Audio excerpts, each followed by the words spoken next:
अस्सलाम वालेकुम फ्रेंड्स, कैसे हैं आप सब। उम्मीद करता हूँ खैरियत से होंगे। एक बार फिर आपकी खिदमत में हाजिर हैं मीज़र रुबेला रिपोर्टिंग फॉर्मेट की वीडियो नंबर 3 के साथ। फ्रेंड्स, अब पहली वीडियो में हमने टीम कॉन्फ़िगरेशन के बारे में बात की, दूसरी में मैंने आपको फिक्स टीम का डेली रिपोर्टिंग का डेटा एंटर करने का तरीका सिखाया। इस वीडियो में हम बात करेंगे टीम आउटरीच, जो टीम है हमारी, उसका डेटा हम कैसे फिल करेंगे। थोड़ा सा डिफरेंस है थोड़ा सा डिफरेंस है दोनों में, लेकिन फिर भी देख लेते हैं कि हम उसका डेटा कैसे एंटर करेंगे। तो स्टार्ट करने से पहले वही थोड़ी सी बेसिक चीजें इसकी सीख लेते हैं कि हम इस फॉर्मेट में एंटर क्या क्या करेंगे। तो हमारा सबसे पहले डे है, तो डे 1 था। और यहाँ मीजल के टारगेट में जैसे मैंने आपको बताया था कि मीजल का डे वाइज टारगेट टोटल होगा, मतलब ये हम supervisor first level supervisor number 1 का डेटा डाल रहे हैं, तो उसकी तमाम टीमों का डे 1 का जो मीजल का कम्युनिटी प्लस स्कूल टारगेट होगा वो यहाँ लिख देंगे। और पोलियो का स्कूल प्लस कम्युनिटी का डे 1 का टारगेट तमाम टीमों का यहाँ लिख देंगे। ये ऑटो कैलकुलेट हो जाएगा। फिक्स का तो हमने कर लिया था। अब हम आउटरीच नंबर टीम 2 का डेटा एंटर करेंगे। इसमें आपने करना क्या है, इसमें हमारे पास स्कूल भी होंगे, इसमें हमारे पास स्कूल वाले खाने भी हैं, इसमें हमारे पास कम्युनिटी वाले भी हैं, तो हम सबको फिल करेंगे।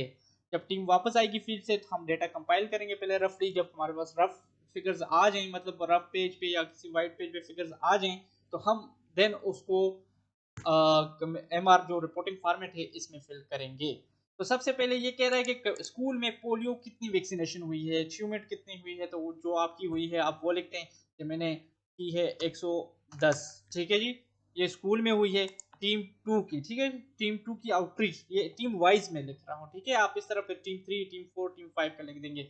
देन ये कह रहे हैं मीजल का कि वही बात कि 3 सेक्शन में डिवाइड किए हुए, पहले 9 माह से 5 साल तक है, फिर 5 साल से 10 साल तक है। ठीक है जी, 10 साल से 15 साल तक तीसरा सेक्शन हमारा है। तो इसको हम किस तरह फिट करेंगे।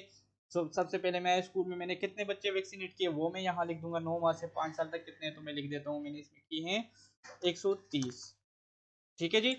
इसी तरह देन हम आगे जाएंगे कि 5 साल से 10 साल तक कितने किए हैं, तो उसमें मैं लिख दे दूंगा 10। ठीक है जी।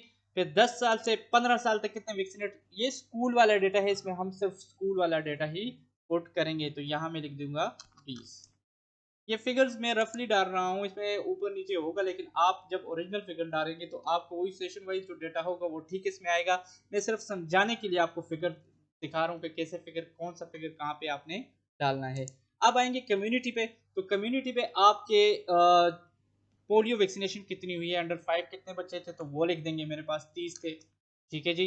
देन 9 माह से 5 साल तक, जिस तरह आपने स्कूल में किया डेटा कि पहले 9 माह से 5 साल तक कितने बच्चे, लिख रहे हैं 20 थे। फिर इसी तरह 5 साल से 10 साल तक कितने बच्चे थे जिनको आपने वैक्सीनेशन की, तो यहाँ पे 30 लिखते हैं। अब 10 साल से 15 साल तक, तो यहाँ 15। तो ये तो हमने अपनी अचीवमेंट लिख दी है यहाँ पे। अब आएंगे हम वैक्सीनेशन वाले खाने पे कि अब वैक्सीन हमने कितनी दी थी, कितनी लग गई। ठीक है जी।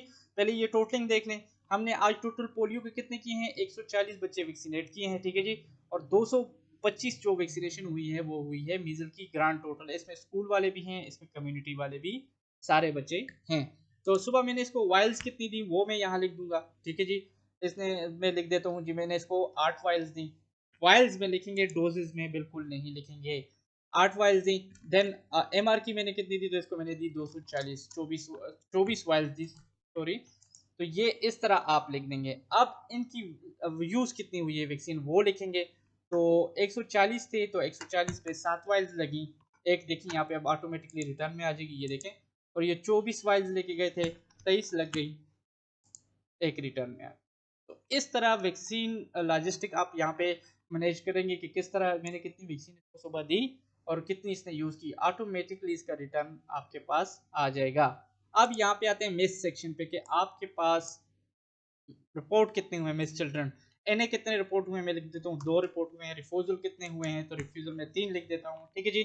इसी तरह ये तो थे पोलियो के एनए रिफ्यूजल। अब मीजल के मैं एक एनए लिख देता हूँ, एक रिफ्यूजल लिख देता हूँ। सिक मेरे पास है तो लिख दें, नहीं है तो सिक कर दें। ठीक है जी। ये अब देखें टोटल आपके पास एनए ओपीवी वाले 5 हैं और मीजल रुबेला वाले कितने हैं, 2 हैं। तो अब लास्ट सेक्शन जो है इसमें पूछ रहे कि इसमें से 5 में से ओपीवी वाले कवर कितने हुए, तो मैं कहता हूँ 5 में से मैंने 5 कवर कर दिए। और रिफ्यूजल जो थे 2 थे, एमआर वाले एनए रिफ्यूजल, वो कितने कवर हुए, मैंने कहा मैंने दोनों कवर कर दिए। तो इस तरह आप इसमें डेटा पुट करेंगे। लास्ट में वही एफआई केसेस अगर आपके पास हैं तो लिख दें, नहीं है तो इसको जीरो कर दें। तो यहाँ तक हमने आउटरीच टीम का एक टीम का डेटा पुट कर दिया। आप इस तरह तमाम टीमों का डेटा इसमें पुट करेंगे और फाइनल में इसको क्या कर देंगे, सेव कर देंगे। तो ये डेग अगर आप, मैं वापस अपने मेन पेज पे जाऊँ, आपको मैं दिखाऊँ, मैं कैंपेन डेटा पे जाता हूँ यहाँ से। ये देखें यहाँ पे टिक का निशान आ गया है, मतलब हमारी डे 1 की रिपोर्ट एरिया 1 सुपरवाइजर जो है उसकी सबमिट हो गई है। तो इस तरह आप तमाम दिनों की रिपोर्ट्स, हर एरिया सुपरवाइजर की रिपोर्ट सबमिट करेंगे। उम्मीद करता हूँ वीडियो आपको पसंद आई होगी। फिर भी किसी किस्म का सवाल हो तो आप मुझसे लाजमी रब्ता करके पूछ सकते हैं। तब तक दुआ में याद रखें। अल्लाह हाफिज़।